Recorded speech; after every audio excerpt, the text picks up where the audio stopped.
Assalamu alaikum Atabatan TV kanalının muştoklary. Biziň türkmen şekillenir sunutuna degişli gurrun berýän eserlerimizin içinde ýaş suratkeşleriň biri bolan Toýly Çopanowyň Hanlaryň duşy atly eseriniň öňünde dur.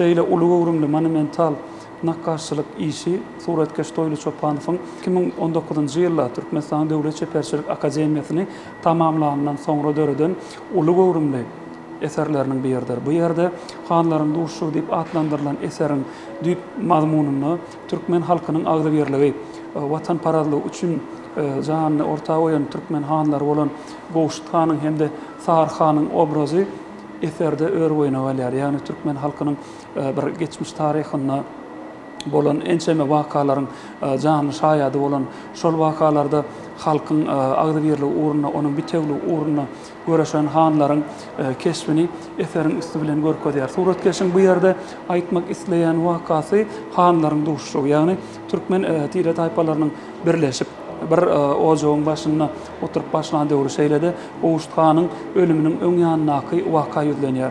Gowşut han özüniň ölüminiň öň ýanynaky bolýan waka, şu wakanyň öň syrasyna suratkeşiň okan maglumatlaryna laýyklykda Sahar hanyň keşfine sary türkmen ismeginiň keşfine görkezýär berdi. Öň birinji planyna Gowşut hanyň obrazyny bir keselement hasta görünüşine sebebi tarih wakalar esasyna maglumatlara salgylansa Gowşut hanyň ýürükde zeherlenip bir hasta haýagdaýyna ýatanyny şu ýerde bir waka ünsüni çeketini belýär.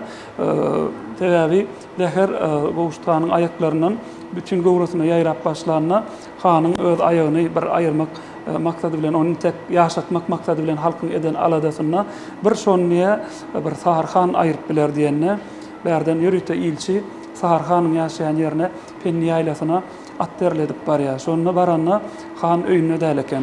Biraz wagt garaşanna gün orta tarapdan bir tozan galyp Sahar içmekli atyň üstüne gelen hanaga habar bilen geldik diýenne han altyn zertepilen atynyň üstüne minip gaýtadan Gowşut hanyňka at derledip barýar. Gün giýjigenne gelenne türkmen agoýunyň içi görkezilýär kompozisiýada. Türkmen agoýunyň içinde türkmen goşgolumlary onuň Gowşut hanyň öýüniň näme derejede bir owadanlygyny, esasanam gyzyl gyrmyzy renkler bilen ol halkyň öz bir ganyna siňen, köňlüne siňen bir özüne iň ýakyn renkler saýlap alyp bir türkmen agoýunyň içinde giýjigen wagtyny şular ýaly kolorida salyp başarmak suratkeşiň ýan tamaşaçyny ýene bir gedek inandyrýar. Şeýlede Sahar hanyň elinde duran melhem Gowşut hana bir iň soňky melhem diýsem ýalňyş däse Gowşut han ömrüniň paýaglap iň soňky minutlaryna ýetenne Sahar hana sargyd edýär.